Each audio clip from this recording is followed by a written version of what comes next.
And I also hear a fan blowing. I'll turn my fan off. Or just, you don't have to turn it off, just face it away. Unless it's that loud.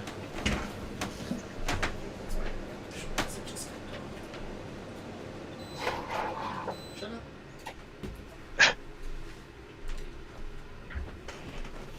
Can you still hear the fan? Alright, silence for a second. Nope, you're good. Thank you. Mm-hmm.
This is a nice sign for viewers, and we're not even live yet. No, we're live right now. We haven't started talking. Oh. Yeah, our audio's not going through, right? No, it does. Oh. It's actually quite. It actually ends up being quite entertaining. Hmm. Oh, well, in that case. Yeah, So yeah, fine. you hear if you Yeah, hear I'm the going bird live, in the too. background. Hear the bird in the background. It reminds me of the time at my grandmother's house. I used to live there, and I lived on the second floor. And of course, birds decided to build a nest right outside my bedroom window when I worked nights. So first thing in the morning, caw, caw, caw, always waking me up. Yeah, and NL, they're loud as fuck in the morning. Oh yeah, yeah, dude.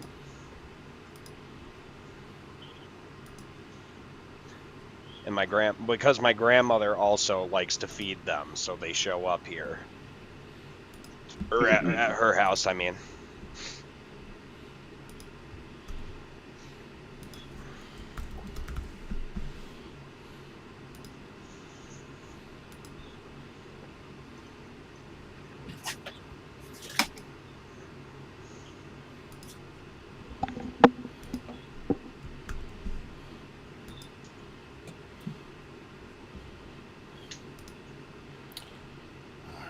Here we go. Hello, everyone.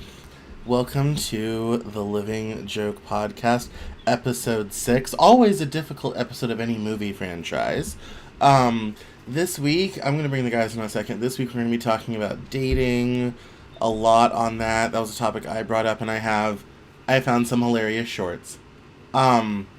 Then we're also going to talk about Magic the Gathering, which I have recently started playing, and we have been playing together. And we actually have some plans to live stream that at some point. We're going to rig up a camera in the gaming room and stream that at some point, which is going to be a lot of fun. And then we're also going to be talking a little bit about comic books. And I mean Will and Connor are going to talk about comic books. And I will sit here politely and look pretty while they do so.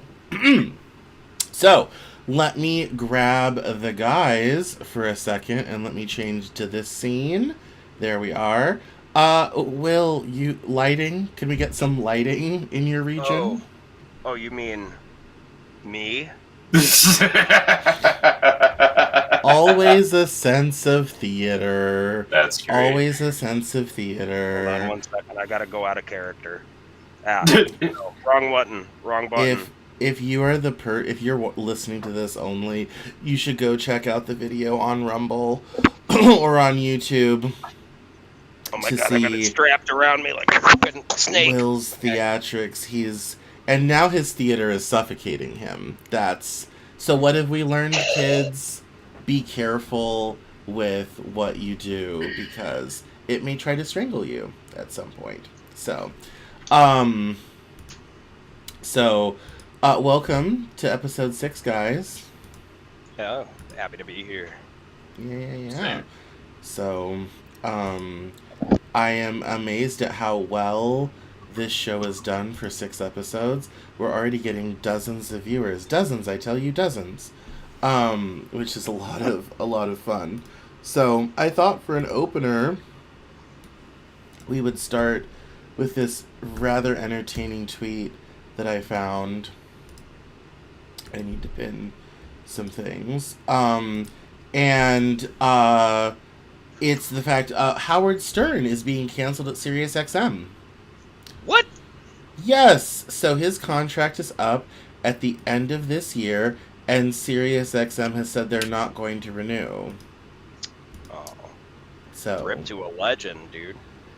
Yeah. So, and it's kind of like he's actually been doing some really fascinating, down-to-earth interviews with some really great people and all this type of thing. And it's people forget. So he's been at Sirius since 2006. Wow. And basically turned satellite radio into a thing. Adoption of satellite radio was virtually non-existent before Howard Stern left NBC because he was saying stuff that standards and practices just couldn't deal with anymore. God bless their hearts. And went to SiriusXM where he could be able to say whatever he wanted and really let the taps loose. And obviously, he's obviously known as America's shock jock, and he had a girl blow up live on air at one point. All sorts of crazy, stuff and people, and we were watching one of the old Hollywood Squares segments from years ago. It was it's not for the faint of heart, but if you're interested in Howard Stern, if you like Howard Stern, there's an old clip, you can find it on YouTube. Holly Weird Squares. There's a whole series. It's a side bit that he did. Very funny, but very, very adult. Please, content warning. Don't be mad at me. Be mad at Howard Stern.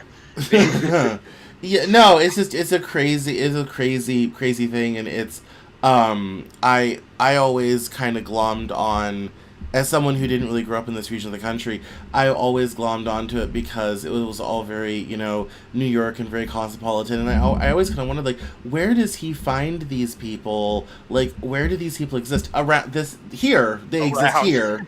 Because, like, we do not have them in Denver. That I will tell you that we don't have the people you find. No, they exist here, though, everywhere. You can find them on the street corner right now. And so it was always kind of like, oh wow, very different slice of life sort of thing. But yeah, I was really shocked last night. And people are saying he's getting quote unquote canceled. It's like, no, they're just kind of parting ways. I wouldn't be surprised if he doesn't start a podcast or something. I don't know how wedded he still is to doing the show or whatever have you. But Howard Stern, come on our podcast. Yeah, Howard Stern, be our first guest. That would be a little crazy, I think. But but that's, and so of course every, weird crazy thing he did, is coming out on Twitter. There are people dunking on him, including apparently last year he told people that, if they voted for Trump to stop listening, and that's why the show's getting canceled and all this sort of thing. And so the contract's just ended. Yeah, it's like the contract's ended and Sirius is ready to move on, which honestly isn't terribly surprising after this many years. And honestly, he also might be done. He's in his early 60s now, doing a daily show. I do a weekly show and this, and usually 1 to 2 interviews. That's a lot. Doing 4 hours every day, that's your life. Like, you don't really have any life outside of that sort of thing. And maybe he wants to spend more time out in California. He has a a wife now, all this sort of thing. So it may just be a change of life on a time for a change of life on for all parties involved, quite honestly. But I thought it would be a good way to open little pop culture anecdote. So, Yeah, absolutely. Connor, have you ever watched a lot of Howard Stern? No, I have not. Oh, well, we're gonna have to fix that. Yeah, we should. yeah, that's But our first real segment, that's not a boring intro segment, is all the differences between comic books and movies. And for this segment, we're going to have a little visual presentation. So Yeah. we'll change to that, and let me grab you guys. Here you are, and here you are. So we'll put Connor over here. We'll put Will kind of down here. We'll put me over here. I have so little to contribute to this conversation, so this is really you guys. So, yeah, comic book and movies and differences. Go, go, go. Well, since we jumped right into this image, I guess we've been talking about how, especially in the Marvel Cinematic Universe, how much it differs from the comics. It's just pandered to children so much more, which is understandable. But with modern day CGI, some of these stories would be awesome. So I have on screen here, I believe this is a cover for one of the chapters of Starship Hulk. I don't want to spoil the story too much for people, but I'll say is that in essentially that Hulk you're seeing there, even though they're standing on the ground, is really about the size of planets and is a starship flying through the galaxy. Isn't it You made wanna- of the Hulk too? Yes. Well, The yeah, Hulk it's made it's himself the into Hulk's a body. spaceship. It's Yes, the Hulk's it's the Hulk. body. Yes, without spoiling too much, I can't really say how it happened without spoiling some of the story. So No, but if you want to find out how Hulk turned himself into a spaceship, you should absolutely check this out.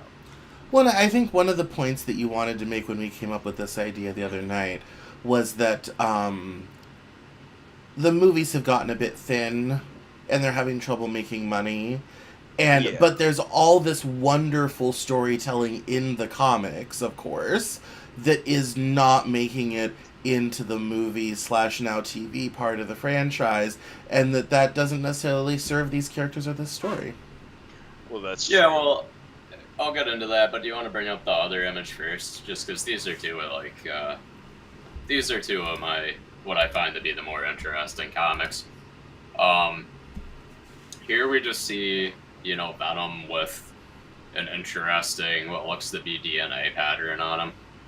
This is from, if you want to read them, Meat Gardener Venom. And again, without spoiling too much, we'll just say that Venom essentially re-inhabits life. He's got them symbiotes.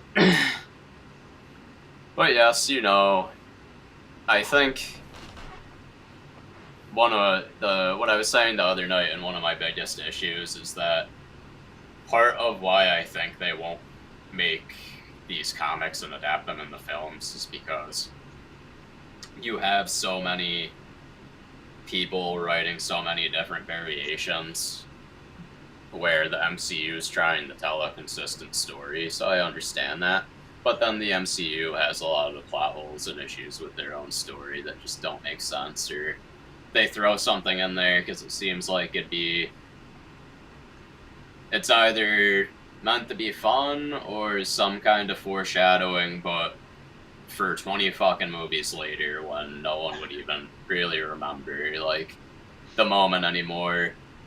What made me want to show off the Hulk story is that I believe it's towards the end of Thor Ragnarok. They summon an entity to destroy Asgard, essentially, because they are... Oh, big spoiler warning. if you haven't watched it, but I assume most people that are fans have watched it by now. And they summon a being to destroy Asgard because they can't stop Thor and Loki's sister Hela. And while this being is attacking Asgard, the Hulk jumps up onto it and starts punching it in the face. And Thor is yelling at him like, "Oh, stupid Hulk, don't smash for once." Heavily implying that Hulk could just destroy this thing if he became infuriated enough, which, in my opinion, just unravels the whole point of summoning the thing in the first place, or the whole movie. And you're kind of just saying, oh, let's get Hulk pissed enough and he can do anything, which tends to be the case in the comics. But if you're going to show that anyway with no relation to the story, and then you still soup up Thor to be even stronger, too much nonsense. Yeah, one of the problems that it has, the series has, the way that Joss Whedon directed it, and the production and everything. It's absolutely meant for children, one. And I totally get that. Disney brand, gotta be brand friendly, gotta tell a consistent story. But like the power scaling, it's the same kind of problem like DBZ has, where it's like, okay, in the movies, it's almost like kind of like they forgot, and then like some intern comes across this page that would be perfect, you know, and they're like, oh yeah, Hulk has this power where he gets ultra pissed Hulk super extreme edition, and and but like they never mention it before. There's no like alluding to it. It's just like, oh yeah, he can just do this. Don't think about it. Really mentioned again. Yeah, and then never again. This is not in relation to Marvel, but just in terms of the movies in DC Universe. When they did Justice League in the first cut where Joss Whedon took over, you can absolutely see the changeover, because it goes from very grim tone to suddenly family-friendly comedy. But there's a part in it where they're at Batman's lair, and his mobile lair, and Aquaman, I think, or whoever, takes a Batarang off the table, and he puts it in his coat, and then he never does anything with it. I'm like, why would you include that scene? I was waiting for him, like, at the last minute to be like, oh yeah, and then, like, whoosh, like whip it at Thanos, or, I mean, whip it at the bad guy in that movie. I can't remember who the bad guy is. But no, they give you all these little like winks and nods, and then never mention it again. The other thing I'll say, Connor, you will probably have a lot to say on this. The amount of man-children that love cape shit is much larger than the child fan base. I will say that. In terms of people who go to the movies and buy the merchandise and the Funko Pops and whatever the hell else, you degenerates. No, I'm just kidding. But not really. But not really. No. You know, you've got an aging fan base that you've had since comic books ever came out. And where are we not old enough or mature enough to have a R-rated Marvel movie? Like, besides Deadpool. Even Deadpool, that's a PG-13 movie, but it got rated R because there's light violence, and I say light, give me a second, and light violence, dismemberment, and language. The light violence being like, yeah, there are people getting shot, but it's like, there's no like graphic bullet entry and exit wounds. There's not like rib cages flying apart. It's not like The Boys, you know. It's just a PG-13 movie, and like, you dismember Deadpool, he just puts his arm back on. It's not even a thing. You know, there's no stakes. There's no stakes. I know he's supposed to be a comedic character, but like, you know, if you're gonna make an M-rated, why don't you start doing other Marvel movies that are M-rated? I mean, sorry, talking in game speak, R-rated, and do like separate ones. It's like, okay, the kiddos can watch the PG version. You know. Make a movie where the Hulk smashes Thanos' head between his like hands like a watermelon. Like, Yeah, I think they show. I was telling you about the series, the Marvel What Ifs, where they kind of get more into bringing some of the absurd things that the characters do in the comics. And if I remember correctly, one of them was, what if Vision and Thanos actually met each other, and Vision just sees Thanos immediately, is like, oh, you're a threat, and just uses the Mind Stone to laser beam cut Thanos in half. But Thanos was too quick. Yeah, in Endgame, he absolutely sucks. Nobody knows who he is. He's just running around. He's got a jewel on his head, and then he gets immediately dies. And then plot. Go plot. Oh, Vision. Yeah. Yeah, it's too bad. Yeah, he didn't even do anything. He just runs around and then dies.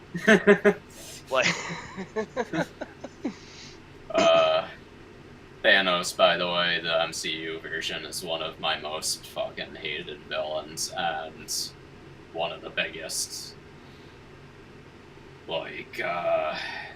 perpetrators of this issue. Because for the most part in the comic books, Thanos is written the same way. It's not even like they could argue that they want this consistency, blah, blah, blah. And then they bring in and give us this absolutely fucking annoying, self-righteous, wannabe fucking, not martyr, but yeah, just fucking self-righteous is the best term, his whole mentality, and why he talks about wanting to end the universe and shit, and it's just a joke compared to his comic book self, and to even call him a villain isn't right, because compared to his comic book self, where he's just the embodiment of fucking shitty and evil, that Thanos would have snapped twice, he would have snapped 100 times, he doesn't give a shit.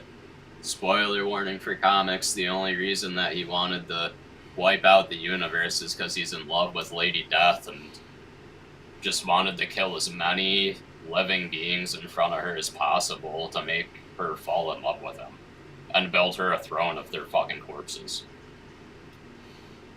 Yeah, original Thanos is badass. Original Thanos don't take no shit. New Thanos is just like, well, what the hell? You should have aimed for the head. Or what the hell is, what's the villain from the earlier movies that Tony Stark creates, like the machine guy? Death something? No, Death Machine, isn't it? No, talking about something else. Oh, sorry. But, yeah, Iron Man and Death Machine, unrelated, but great combo for range and MVC2, if you want to be annoying. And Captain Commando, Ariel. Just a little pro tip if you want to annoy your friends. I'm not throwing. The character I'm thinking of is Ultron. Oh, Ultron. Yeah. I wasn't sure if you meant the first one, like the Iron Man one, or... Yeah, that's Avengers 2, Age of Ultron. Okay, yeah. Thanos just gives me, like... The MCU version of Thanos feels like, oh, we were lazy, and again, we want to be kid-friendly, so we can't make him his real self. Let's just make him basically do what Ultron wanted to do. Yeah, just destroy everything. Same fucking motives, really. Like, oh, I need to wipe things out to bring balance to the universe. Mm-hmm. But no, original Thanos would have just kept snapping. Kept snapping. Yeah. It's like a cabaret after midnight. Ultimately, to reiterate, I just think it's silly that I feel like their biggest argument is that they don't want the stories bouncing around and fucking want this continuity, but proceed to ruin their own continuity, just throw in random crap that like really doesn't make sense for the movies. Yeah, why do they keep bringing back Ironheart? It's never been popular, and now she looks like a Mattel like Playmobil hero. So ridiculous. Her costume does not look good. I'm fine with whoever taking over this, as long as they're like good actors. But man, the costume looks like it was like, this is what a 6-year-old thinks is cool. And I get that they're marketing to children, but man, this is a little much. Marvel's Fisher-Price edition toys.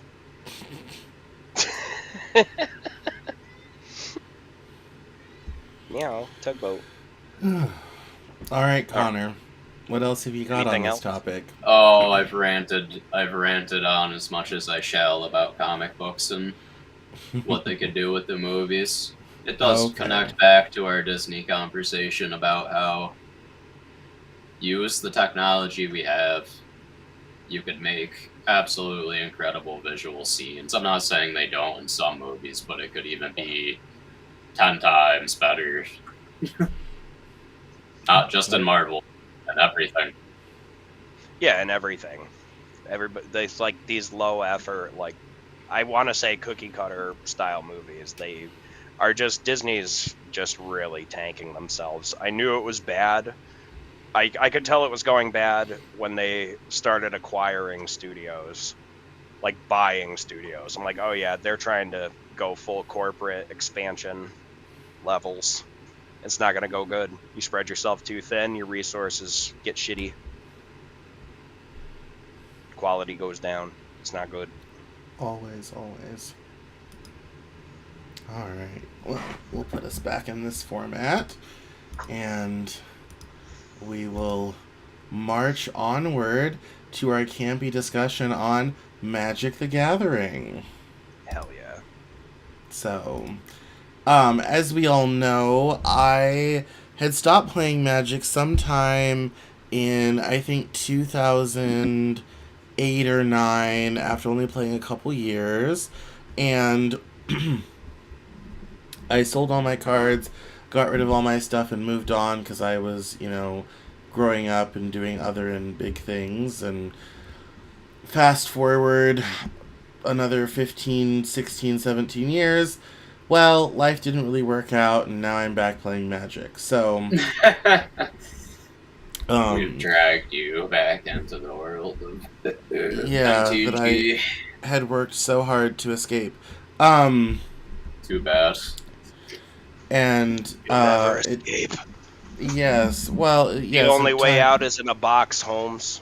Well, times have changed a great deal on our attitudes towards such things between back then and now. Nerd culture took over in the intervening years, and that was definitely not true when I was first started. It was still, very much sort of the underground weird thing. If you knew, you knew, but that was about it, sort of thing. And now these things are it's everywhere. It's much more common than it used to be, which is one of the big changes. But as I've also discovered, the game has changed so very much in the intervening years between when I played and now. And so, anyway, we're opening a discussion on Magic the Gathering. So I'm still getting used to things. Everything is so much more powerful than it used to be. It's a little crazy, a little absurd. I feel like I am learning from scratch, almost like I never played before. So I'd love us to talk about the power tree, but that'll probably go on a little while. Cam, did you find that it was weird, the transition? Because I believe you said back when you used to play, for our Magic fans out there, we have some different formats of Magic. You used to play Standard primarily, right? I did, yes. I played Standard, yeah. So Standard, just so in case for people that don't know, would be just a deck of 60 cards, and you can have up to 4 copies of most cards in the deck. I don't remember all the rules. It's been forever since I played Standard as well. Yeah. But then our group, primarily, we play a format called Commander. What do you think of the shift? I think that's been fine. I would have definitely loved to have had, well, I mean, I did kind of, but when we used to play six man, games in college in a big long hall in what used to be the cafeteria of our dorm. They built a new cafeteria, so that was just open space now. But yeah. No, I mean that's been okay. The getting used to, obviously all the new cards, all the things they can do, all the complications. I have a deck that uses, energy counters. Those were not a thing back in the day, and I didn't play a deck with those things even if they were.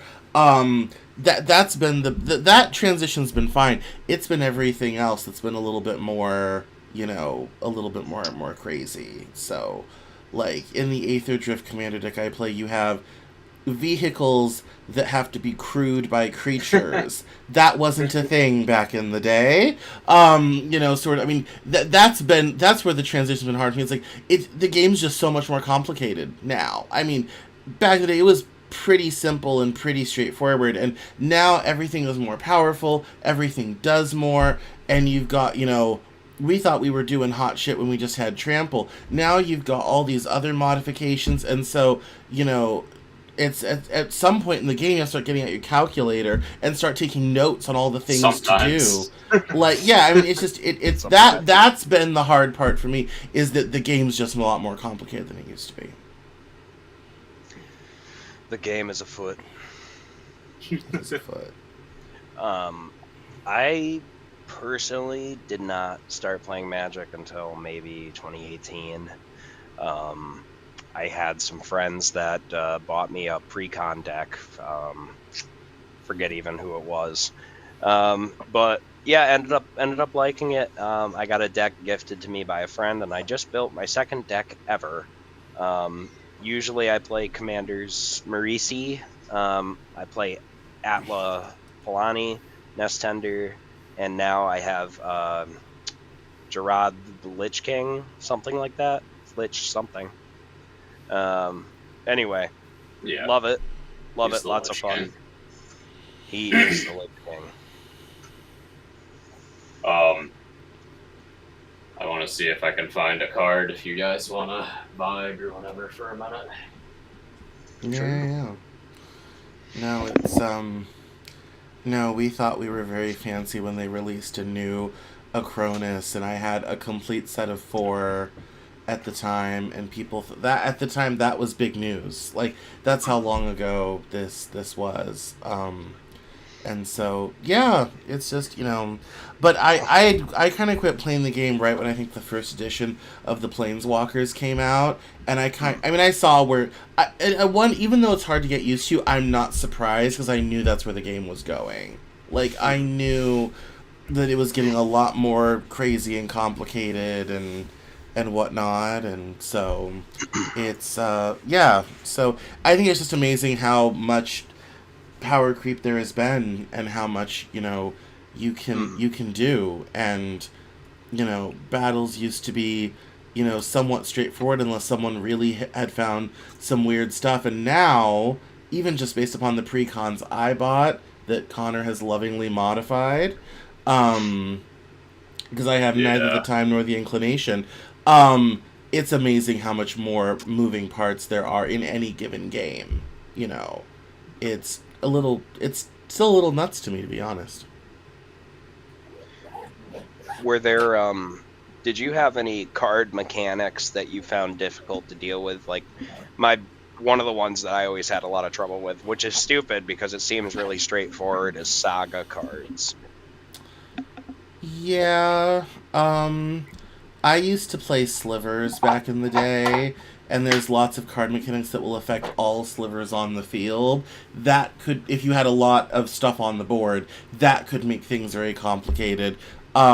playing against someone who was also playing a Slivers deck basically led to a stalemate.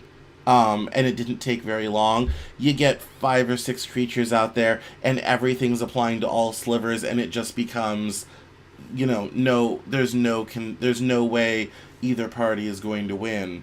And those could get complicated. But, I mean, back then you had to get into some really kind of esoteric stuff before stuff started getting weird. Now, the weirdness starts from the jump. It's just so much more complicated now. I'm just trying to find the fucking commander that you have a picture of it anyway to do a comparison on power creep. A commander I have? Cam's energy deck commander. Oh, yeah. That's it's it's a whole it is genuinely a whole new world. I mean, really, it is, from someone who stopped playing and then didn't really touch it for 15 plus years. It's very, very different. So, we have a visual, maybe. Ooh. I see Connor looking intently at the screen. Pull that up. Yeah, it'd probably be better. Oh, there she is. Alright, now I have her name, so I can freaking. I bet she's beautiful. Yeah, very beautiful magic card indeed. Yeah, I think one of the other, I think things I noticed, and we've talked about mostly because I'm very, very good at losing, which is true for almost all games, is how, the imbalances now are very real. If you don't keep up and really know how to build decks and everything, you will get left in the dust. And I know this because Connor has built a kitty deck to play with us because he kept blowing us out of the water like we weren't even doing anything. And so he's been very kind. He's slummed it down with the rest of us. So just ignore whatever on earth I just did in the dock. Oh, Jesus Christ. Oh my goodness. Anyway, I won't have you bring up images, I'll just read them. That's... I was gonna read them anyway. Holy shit. Alright, I fixed that. Yes. technical difficulties. Oh my god. Yeah, well, the link he posted was like 3 pages long. So. Yeah, it's not a link at all, I guess. Yeah. Don't even know. Alright, You're gonna yeah, but... like that, and your computer's gonna get AIDS. Yeah, maybe. Yeah, the talk about power creep here. I have one of my commanders in front of me here. I'll show him on the screen for a second. This guy probably doesn't look great on camera, but that's okay. This is a pretty old pre-con. What year did this drop? It's from a few years ago, 2021.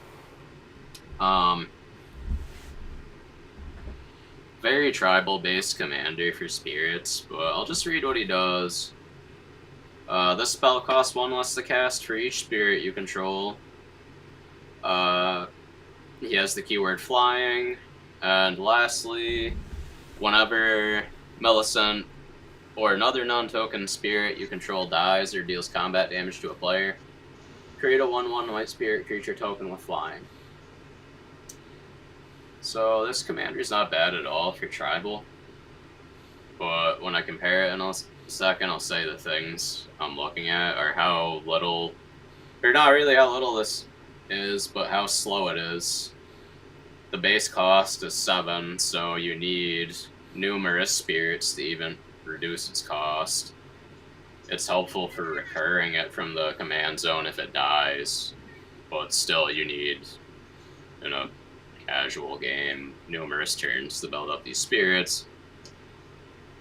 Flying's a strong keyword, but that's all that's on your commander, whoop-de-doo. And then getting a spirit from combat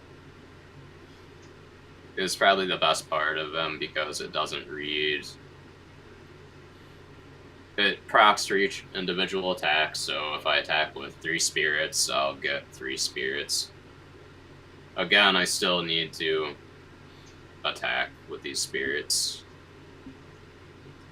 To do that, where we'll compare that to Cam just got a commander deck, and the commander is called... God, Google is just being stubborn. Just doesn't want to show me a good image that I can read. There we go. Paya Nalar. Whenever one or more artifact creatures you control deals combat damage to a player, you get 2 energy. At the beginning of your end step, you may pay 1 or more energy. If you do, create an XX colorless vehicle named Nalar Aetherjet with flying, crew 2, where X is the amount of energy spent this way. Now this thing, reading it initially might still sound a little slow, but it's not. It's a total engine. The deck already has another 100 ways to get you energy.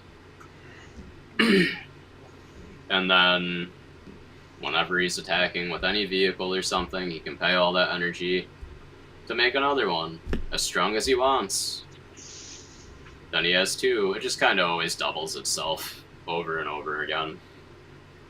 Really great engine, the speed comparison.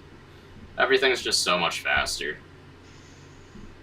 No, yeah, the last time we played, I had 2 of those out, and they were both 7/7. And I had so many creatures. At one point, I attacked and was actually able to crew everything and swing all of it. Not that it mattered; it was the only significant thing I did the whole game.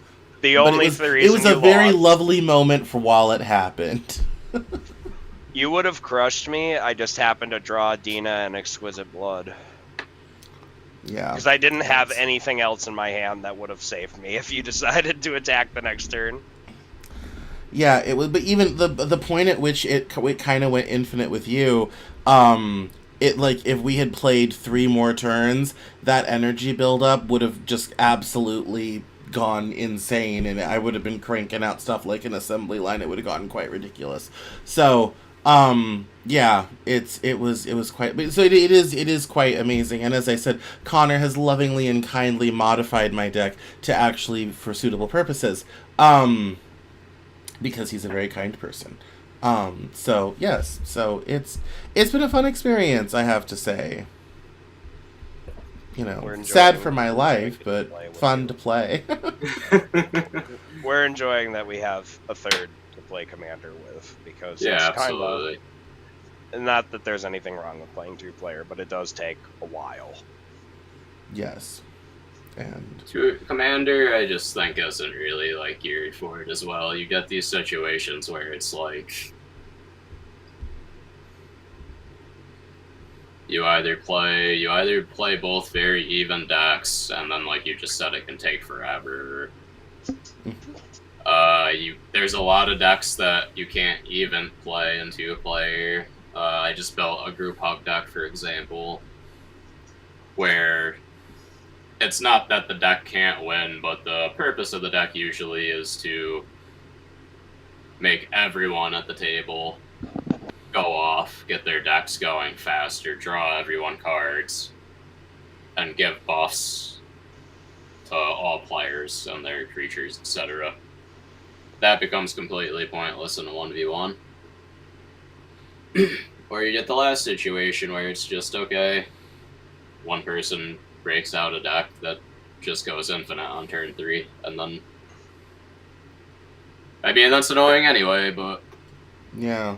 No, I mean, that was even a problem back in the day. So I was a Friday Night Magic person through most of 2005 and 2006. So I went to college with my old buddy Devin Bradley, who got me into playing Magic to start with. And there were definitely, you know, there was kind of a class system in the Friday Night Magic. And this is several dozen people. So you kind of had the beginners, people who didn't really have great decks, and they kind of left. They were out early. Then you had the middle class, people who had good decks. They'd stick around till... And then you had about 5-10 people at the very top who had really, really good stuff. And I was really happy for my own self when I got good enough at building and everything that I was staying till the end of the night. You know, I was there at 10:30, you know.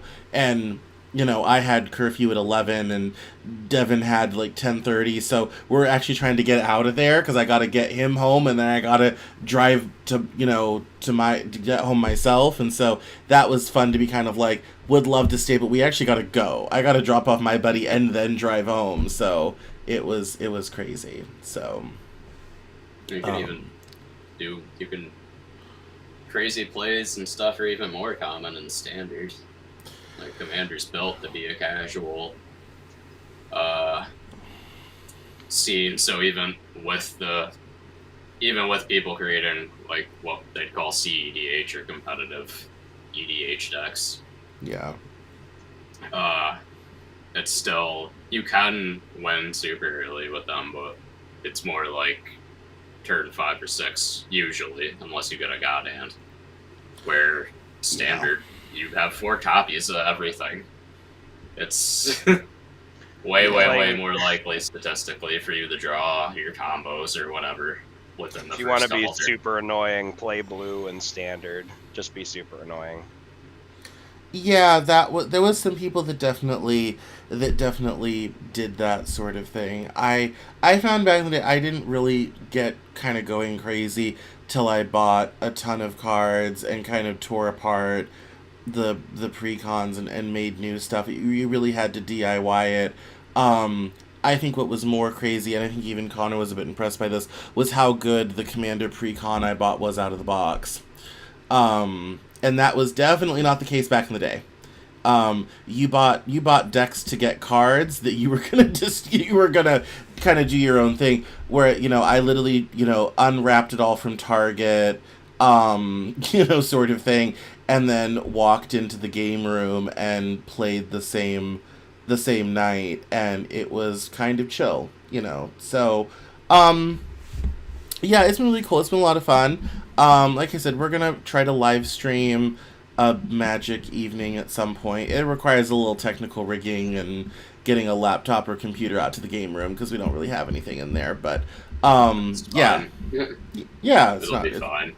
Yeah, it'll take a little bit of rigging, but we'll do that at some point. But it's been really cool. It's been a lot of fun, and I'm very social. It's something that I would have never gone back to on my own, but around the right people, I can be convinced. So it's it is an incredibly social thing, and we Connor, do. I think he's talking about us. It is. Well, even just Magic in general, the community was always really, really cool. I mean, I enjoyed the Friday Night Magic scene. I'd never been in that scene until my friend got me into it. Again, something I would have never done on my own. So it was really cool. So I was very much working in normie land at that point, and I was working in the state senate, and it was Friday, and I was kind of like, I need to leave by 5. And someone's like, why? I'm like, I gotta go to a Friday Night Magic game west of town. And they're just kind of like, you have to do a what and the where? I'm like, never mind, but I gotta go. I'm leaving the building now. Like, so it was fun because I was still very much living in normie land. So, anyway. Final thoughts on Magic before we start into dating? Let's just move on unless you guys have anything else you want to say. Nothing for me. Okay, well, I always do a last call. So, alright, so I'm going to say right at the beginning of this, because the hot topic is going to be why men have given up on dating. And I'm going to say right at the beginning of this, before people get weird, that there's a couple things to remember when we're having this discussion. 1, this is not true of everyone or every relationship, so don't take it personally.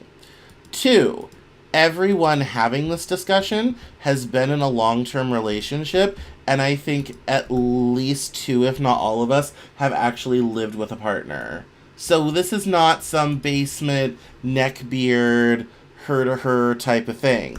These, like, we're actual dudes who actually have dated and been in relationships with women for considerable periods of time. But all find ourselves single in a very strange dating scene, especially those of us that are old. Me, mostly. And I kind of started on this because I had seen some particularly caustic dating stuff on Twitter, which I couldn't find.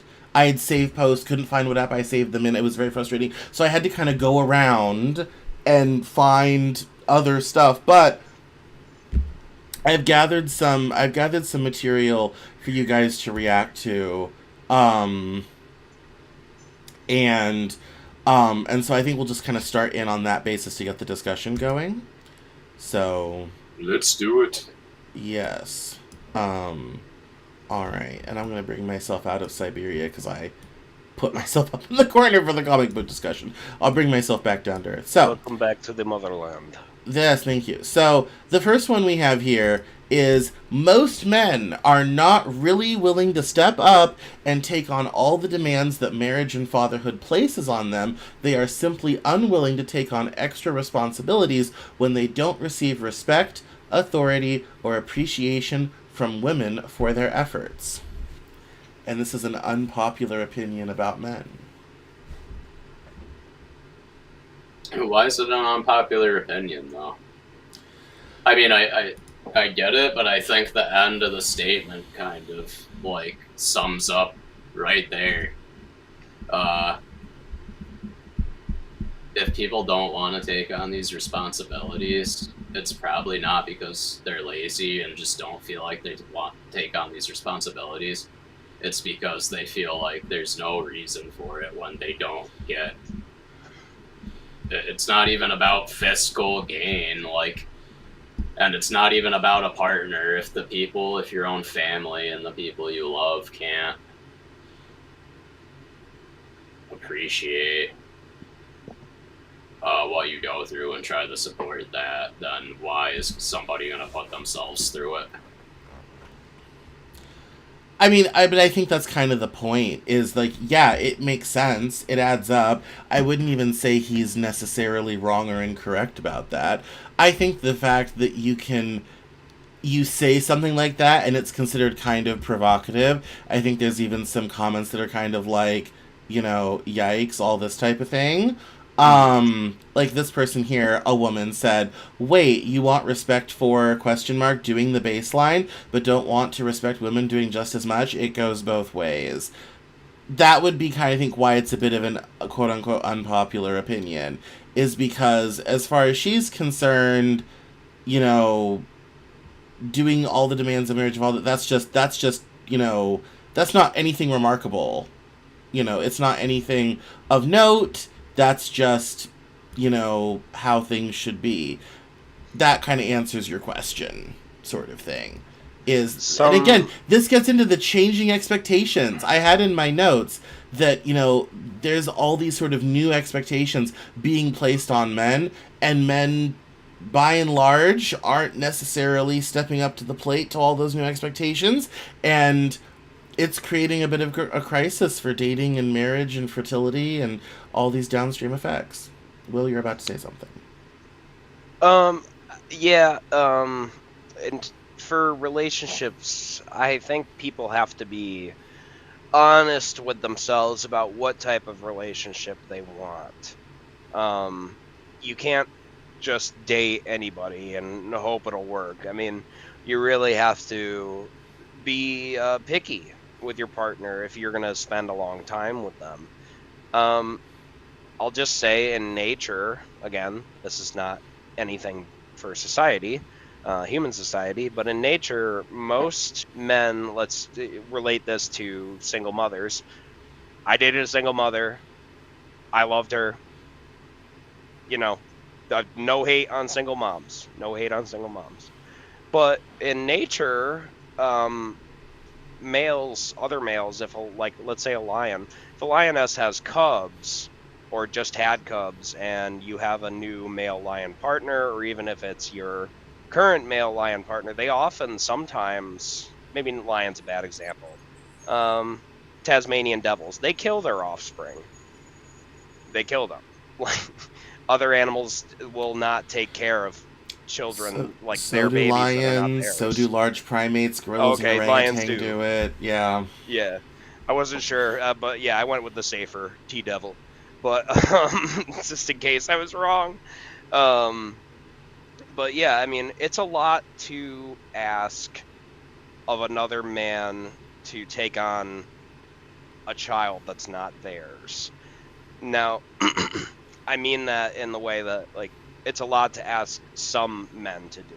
There are people out there, other men, that have no problem taking on the responsibility of, like, being a stepfather.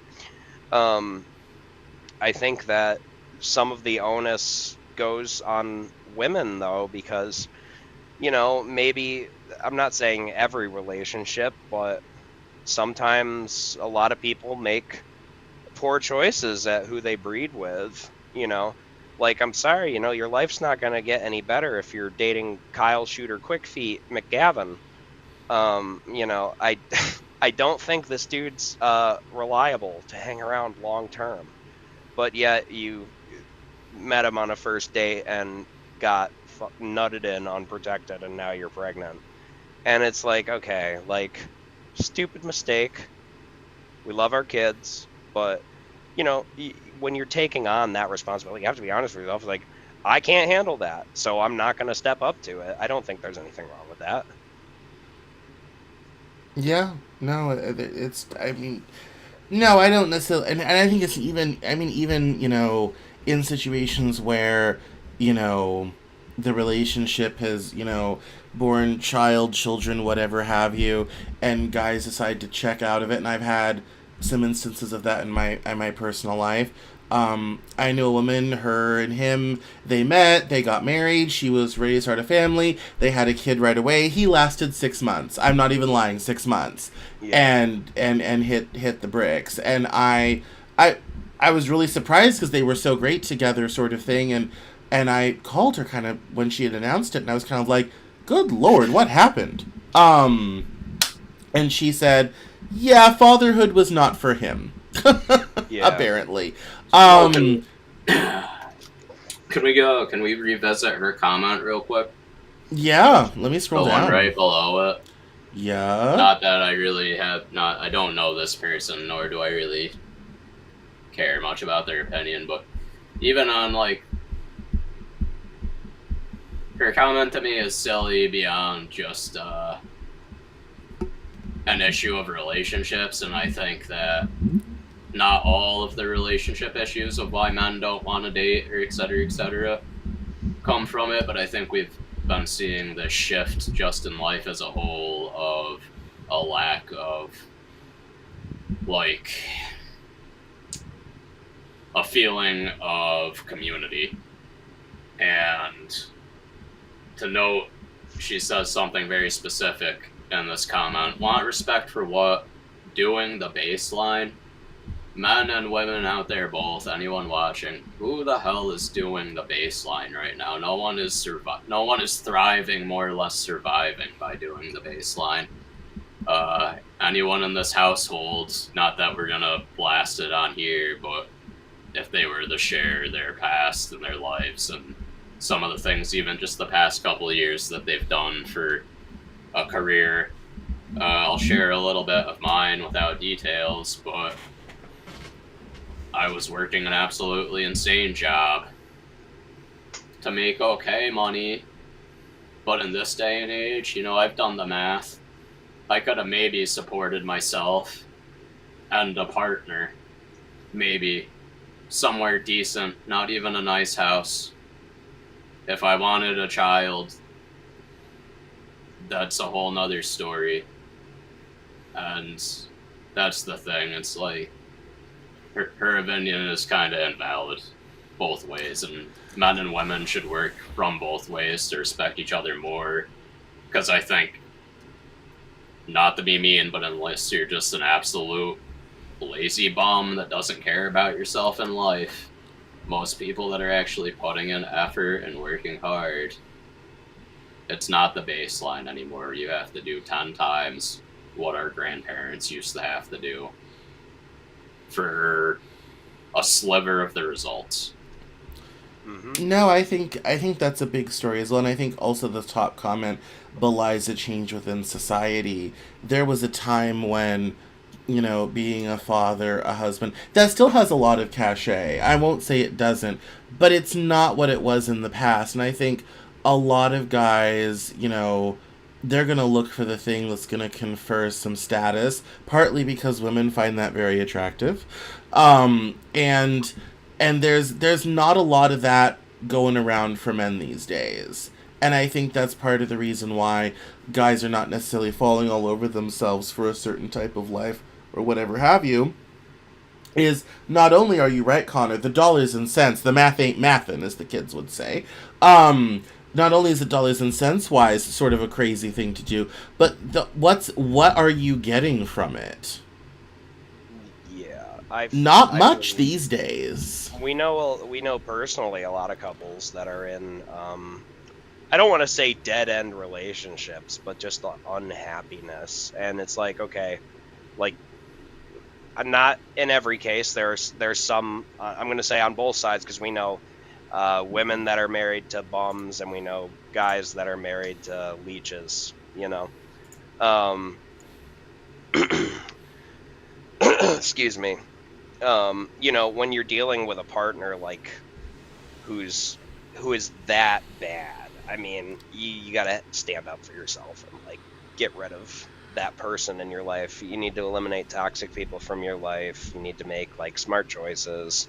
The thing that this comment bothers me about, what bothers me about this comment is, I don't think women realize how much men think about or have to deal with on a daily basis. Not that anything like in this household is malicious or anything, but you know, people test each other constantly. You know, we do it in a fun palling around way because we're bros. But right. You know, you get tested a lot. There are people out there that would want to pick a fight with you. This is kind of like this is a stupid example, but like it is a petty example, I should say. But like there's no men's night. There's women's nights at bars. There's no men's nights. You know, we don't have. The closest you get is industry night. Yeah. Yeah. Yeah. So these people, you know, they're out there like working hard, and then they come home to what? A wife that, or a girlfriend that doesn't cook for them, doesn't really take care, seemingly like give a shit about them. Like, and I know like let's say it's a single mother, being a single mother is a full-time job. I get that. It's a full-time job in itself. Being a parent is a full-time job. And it's hard when you're with two people. It's harder when you're with one. But like, I'm gonna just, I'm sorry ladies if this makes you mad. It's not impossible for you to sweep the floor while the child is in the playpen. Like, or watching TV. It's not impossible for you to get something done in the house. If you have that type of relationship, you stay at home and your husband works. And you're not doing stuff for him, even if you don't do all that stuff, if you're not giving him the old Gluck Gluck or the, you know, the Gooch Twister 3000, I mean, what do you exactly contribute to this relationship? You're a babysitter and a nag because you don't do anything, yet you're constantly demanding. And it's great not that you're not holding down the furniture. Yeah, you're great at holding. You're great at being being a mother and staying home, but like, you can't also forget your partner completely when you become a parent. Well, there's, I mean, one of the things, and actually Dr. Bruce Chalmers, I had him on the Cameron Journal podcast. This episode aired on Friday. I think one of the things he talks about a lot, especially with children, and I've watched this go both ways because I have a lot of friends with kids at different ages and stages. Mm-hmm. The people who usually stay married are ones that understand they're married first and the children are kind of second. The ones that don't survive are when the children start to come first and the marriage falls away due to entropy because no one's looking after it, sort of thing. That's a very important thing. Even in my own life, one of the reasons why I have struggled in relationships is because I tend to work a lot. I have the Cameron Journal, which is his own publication. I also work for Suit Media. and who does the Soupcast Network, of which this show's a part of. And so I basically run 2 businesses. That doesn't leave a ton of time for a personal life. It doesn't necessarily leave a ton of time for a partner. And even though the fact that I am so blessed to be able to work from home, especially the last couple years with my health crisis, because I had long COVID and chronic fatigue, which only very recently has begun to ease. So thank goodness for working from home. You know, even though I work from home, I can't just run off and dash off. Just today, I have had a recording. I have had a meeting. I have had prep for the show. I did not even eat breakfast till 2:30 in the afternoon. And I've been up since 10:30 this morning. Like, it's been crazy today. And I woke up with a sinus headache because I had too much dairy yesterday. But, like, it's very hard for someone to fit into a schedule. And if I'm releasing a book, and I'm about to release America's Lost Generation, I will be doing 3 or 4 appearances a week for a month to promote that book. That's very hard for someone to fit into. Best piece of advice my dad ever gave me on dating, and he worked a very complicated job where he was gone for 6 months of the year. Out of the state, out of the country for 6 months of the year when I was a kid. Until they got a better plane with a longer range and could be home more. He always said, don't marry someone till they've been through the absolute craziest time of your job. At the time I was working in fashion, so at that time it was, do not marry anyone till they've been through Denver Fashion Week. Because Denver Fashion Week was 24/7. I didn't sleep for 4 days when I was doing DFW. You know, so he's like, do not marry someone who can't live through that with you. Because of all the ones in my dad's group, my dad was the only person who only had one wife. Because my mom was 30, in her mid-30s when they got married, had been a single mom for 4 years. Hi, I was the single child. Had been a single mom and knew how to take care of her own stuff, sort of thing. So she wasn't, you know, one of those women that's like, oh my god, my man's not nearby, I can't function. Not one of those women. But I mean, he's like most women could not survive the crazy schedule of my dad's career, of which he's just now retiring in September. Most women couldn't make it, you know, sort of thing. And that was probably, I would say, of all the kind of weird advice my dad gave me, that one has been the best one, because definitely in my last relationship, when I was busy releasing books and getting the Cameron Journal going and all this type of thing, that level of activity and that level of commitment definitely became a pain point. And so, when you have that sort of dynamic and you have that stuff going on, it can be very hard to find the right kind of relationship, and it's very easy for the relationship to just fall apart, you know? And then you're in a situation where you're sitting there, you know, kind of waiting for the kids to get old enough to eventually leave, you know, and that's terrible for all parties involved, including the children. So we've lingered on this one. I want to look at another. Connor, did you have anything to add?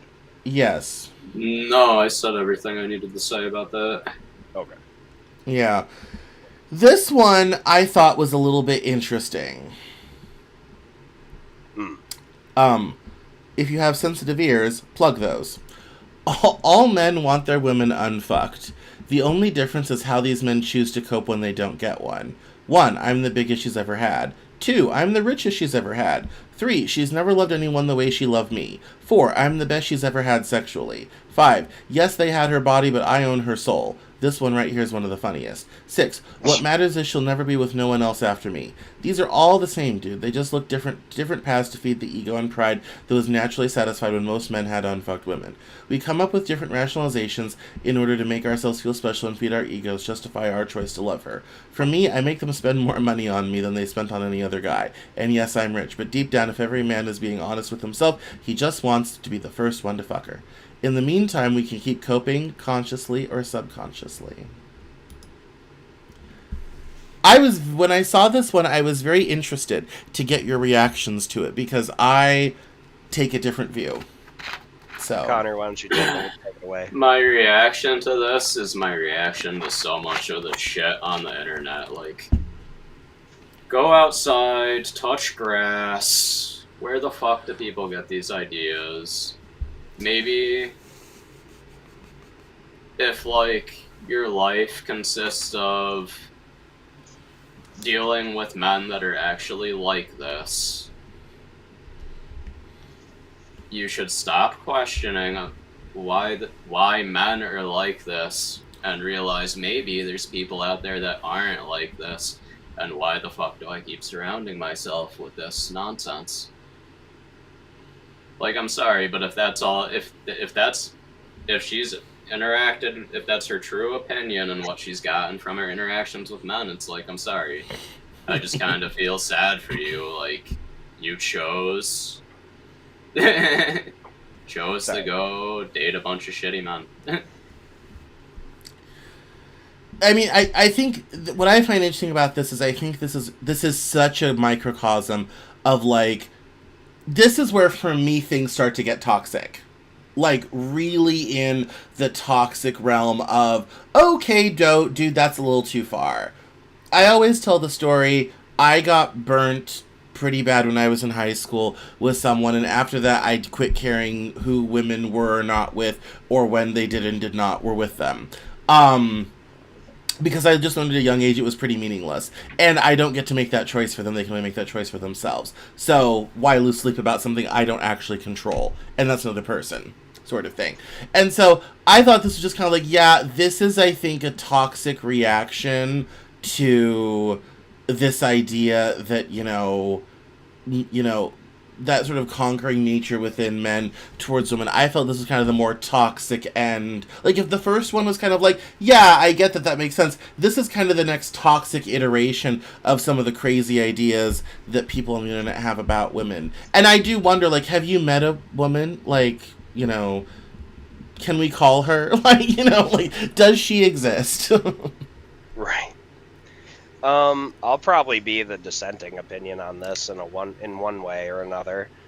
I think. Oh, excuse me. Hold on. Someone just texted me. Should be. So I think that emotional maturity is a really big thing in relationships. I'll say just in general that this is not always how I feel, but this is how I have rationalized it in my brain, is that it's the past. One, you don't really, like, body count doesn't necessarily always mean a bad thing. Let's just, like, start there with that.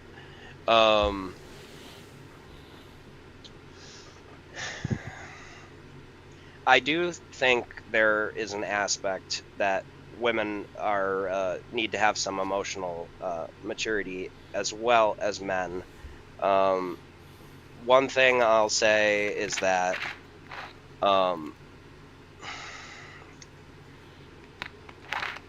apologize. Hold on one moment. My brain is a little funky after I fell and hit my head, so excuse me. Sometimes my train skips tracks. If women, like, you know, men are horny fucks. I've worked with a lot of them.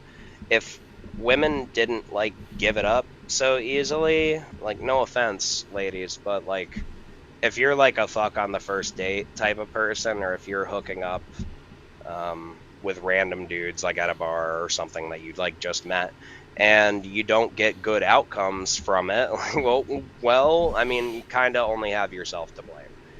In that aspect. I personally, if I'm with somebody, I do not want to hear about their sexual past at all. That's like a number one rule. I think another thing, if you're out on a date and somebody brings up their ex, that's a red flag, because it means they're not over them.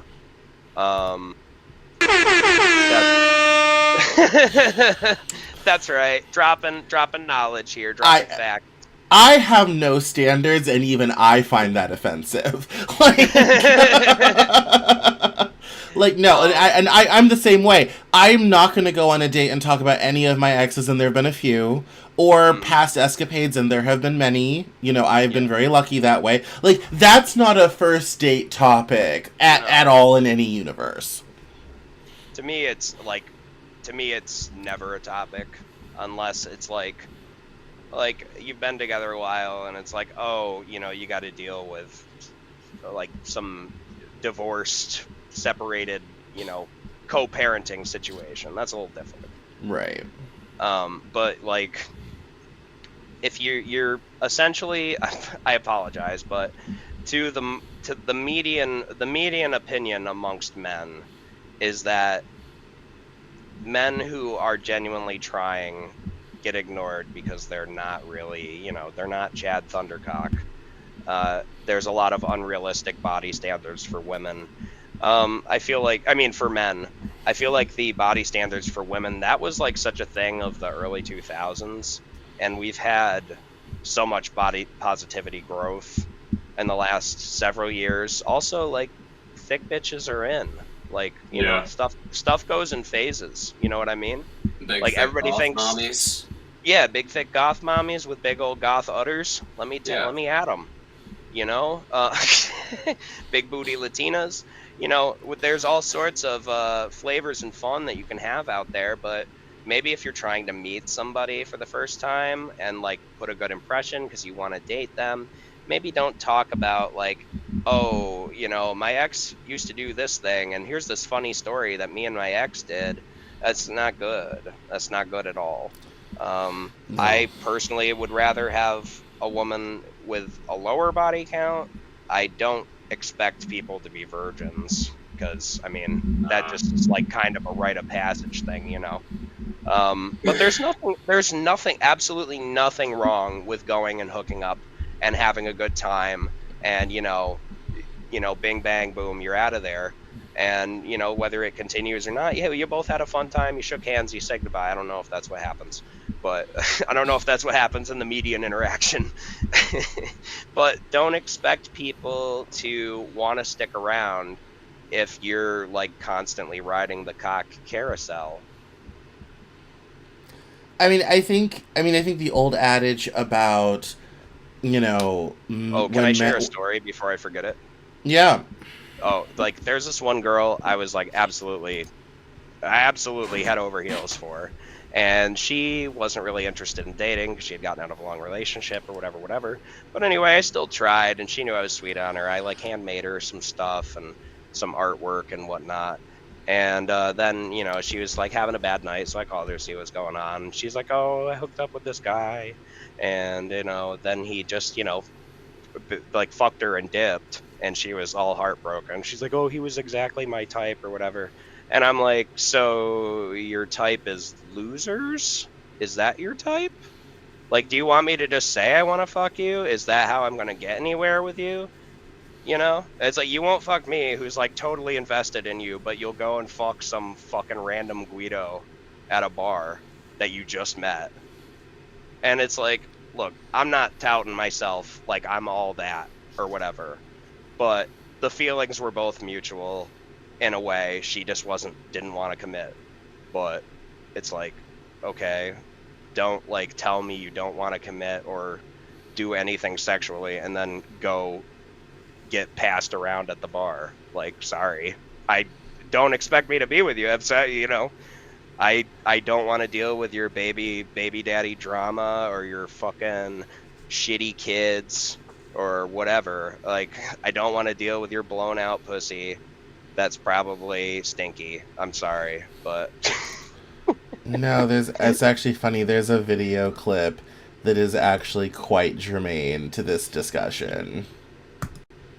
Sleep with a man, you should be down for whatever he wants you to be down for. But the problem is, how is it you'll give your body, but you wouldn't give him service? You wouldn't give him a home-cooked meal. Imagine you let a guy go in your body raw with no condom, and I know everyone on this panel done done it, and he could literally give you a disease that will take your life. You give him that opportunity, but you won't cook him a meal unless he pays. That's crazy, right? Yeah, if you sleep with a man, the other, I wasn't quite the one I was looking for. I think it might be this one. but Okay. there's something to be said about age and experience, life experience. A lot happens in your 20s, and things level out. Getting when you ran get through older. in baggage and trauma. Yeah, a lot. Yeah. There's I people mean, with men don't constantly want that. shifting. We don't like Men don't want that in a So partner. then why aren't they Experience, wifing no. us early? Why are they running around town? Like, you know, if they don't want us ran through and baggage and trauma, why are they like they're waiting till like how are we so at 20 I should be looking for 40-year-olds that are ready to settle? Not Like I don't know how to not you necessarily. I don't know how you it sounds like just a losing battle all around if you look at it as like all the responsibilities But like, on the it depends woman. on if you're a wife. All wives are found, always. If you're 20 years old and you're a wife, you're going to be found, period, in the story. But there's something Yeah. That was the actual clip I was looking for. The other one was good, but that was him talking about, like, if you're a wife, you'll be... That was the clip I was actually looking for. I was one tab off. But, yeah, no, but to your... I think when men are ready to settle down and invest with somebody, or they find someone that they're kind of like, yeah, as I always used to joke with my ex, I want to buy silverware and glasses with you, and I've never felt that before. Like it's like I'm ready to hit an IKEA and like buy household goods together. When you get with someone like that, it's quite a thing to be, you know, it's for the girl you just pick up and you're like, yeah, you're great to have fun with, but dear God, don't ever live in my house. She's easy to walk away from. When you meet someone where you're kind of like, yeah, I want to buy rugs with you and like shop real estate, and that doesn't work out, that's a unique hurt, you know, as a man, you know, sort of thing. Mm-hmm. And I think, you know, men are like taxis. We put our lights on, ready to find the wife sort of thing. And I think women sometimes don't understand that when a man's looking for a hookup, that's one thing. When he's looking for a wife, that's a different list. That's a different program. We've closed that one app and we've opened the wife app. The wife app is different than the hookup app. Like, yeah. It's... Connor? Yeah, Connor, do you have anything to No, add? continue. I'll say something if I do continue, please. I think like women should be, you know how women say you have boyfriend dick versus vacation dick. Yes, I was just reading a terrible post about that. Yes. Yeah, it's like, well, we, you know, same thing for back at you, ladies. You know what I mean? Yeah. No. Which is gets into this post, and then we'll close because we're 20 minutes over the hour. But we're gonna do this post real quick. It's amazing how dudes refuse to admit that we live in a society that makes banging chicks the ultimate in male bragging rights. For young men, it is the source of masculinity. It is the well from which men must draw if they want to be popular and respected. It was true 50 years ago, it was true when I was a teen, and it's true right now. Guys love to pretend women haven't internalized this obvious and deeply embedded social dysfunction. Which is, for me, kind of the cap on the standards for wife are different than the standards for hookup for obvious reasons. Yeah. You have wife pussy, not girlfriend. You have not vacation pussy. Yeah, I mean, there's definitely, you know, those we girls. said that to women. Do you imagine? Yeah, but I mean, I think Do there's one definitely. of you guys care to explain? Like, I don't know if this one's just going over my head, but I just don't. What is she trying to complain about here? It's What's a the key. complaint here? Well, the complaint is that women have figured out that men's masculinity, popularity, and respect is tied to their access to women, and he's saying that the fact that men derive their masculinity from being able to get and access women and sex is social dysfunction because it doesn't necessarily prioritize marriage and family. It prioritizes a hookup culture. Is the social dysfunction that this guy's pointing out. Oh, okay. It's something where it's like, you know, so if you're, I don't know if you guys have this experience, but like in high school, especially when you hit 15, 16 years old, you know, who's having sex, who has a driver's license starts to be a big part of social hierarchy sort of thing. Like, oh, you have a car, that means your chances of getting laid just went up, and then rumor gets around, oh, you did get with somebody as a girlfriend or a hookup, all of a sudden, then like, I mean, and the reality, and I felt this especially as a bisexual guy. There is a masculine cachet to presenting yourself as someone who has access to women, to being seen in public with gorgeous women, and I have been seen in public with gorgeous women. I have gorgeous women still follow me on Instagram because I still have model friends, like Suicide Girls, all this type of thing. There's a lot of social cachet that comes with that. But the reality is that system only works because there are women out there who are giving it up to different guys, not necessarily in a relationship or a marriage. And so we end up with the standard of men don't want women who've been around a lot, but they also want to have access to women in order to have status and privilege. These things are not coterminous. You know, these are kind of at conflict with each other. The poster here, Baroque Man, who's actually, he and I are very close in age. I've talked to him on Twitter a lot.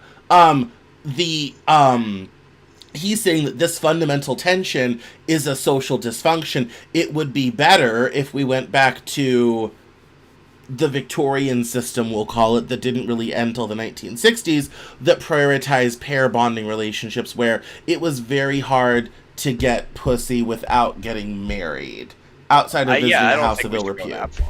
That's way too far back. Yeah, that's, you know, that's archaic. Yeah, but there is that tension of the guys do want to get sex but not necessarily get married, and if women are really honest, so do they. And he's saying that tension is social dysfunction, and the reality is men do derive masculinity points from, you know, having access to women, being seen with women, being seen as someone who, you know, can get laid. Why do you think married guys who wear wedding rings get hit on at bars? You know, because he's been pre-cleared as not the killer.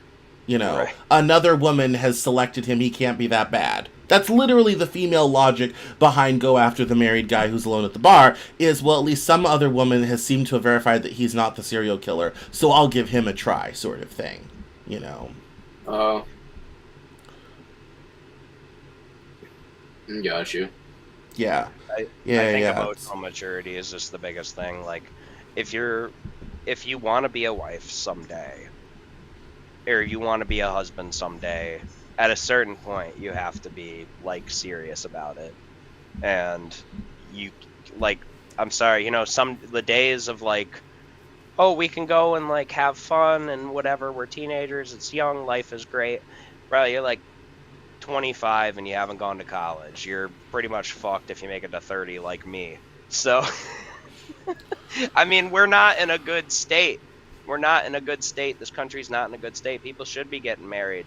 People should be combining incomes. But you need to act like a wife if you want to become a wife. Well, and you need to act like a husband if you want to be a husband. Otherwise, get out. Yeah. You know, go find, like, can we get a dating app for people that want to be, like, start a life, and people that want to just fuck, go over somewhere else? Well, no, we had that discussion, and it was kind of like, yeah, that's, you know, that's a Match.com, that's eHarmony, and those are very focused on, you know, a marriage sort of thing. And it's, I mean, yeah, I think there's definitely, and I'll say this because I've fallen into it. I always thought I would meet someone, and if they were cool and I liked them, we could work out everything else. And in my last relationship, I tried that for 5 years, and it ended in disaster. Not once, not twice, but 3 times. And I have been getting coached by these dudes down here about how I need to get me some standards, like, and some self-respect about these things, and not just kind of, you know, hope and pray sort of thing. And I think there's a lot of guys that fall into that. I was lucky we did not have children, so I wasn't, like, wedded to that situation. But I always kind of came from that old school, like, yeah, find someone you like as a person and everything else will figure it out. That's not necessarily true, especially when there's a mental health issue involved on both sides. Both parties are diagnosable. Sometimes diagnoses don't mesh together. Ours didn't.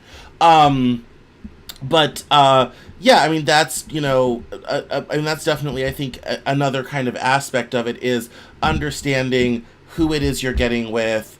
Is this someone you can actually build a life with from fundamental principles? Are they the sort of person that's going to make that possible?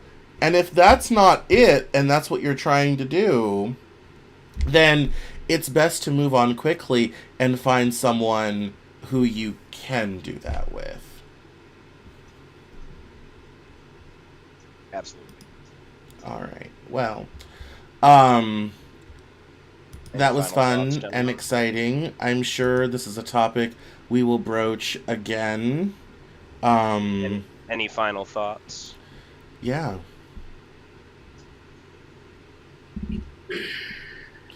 I don't have any beyond.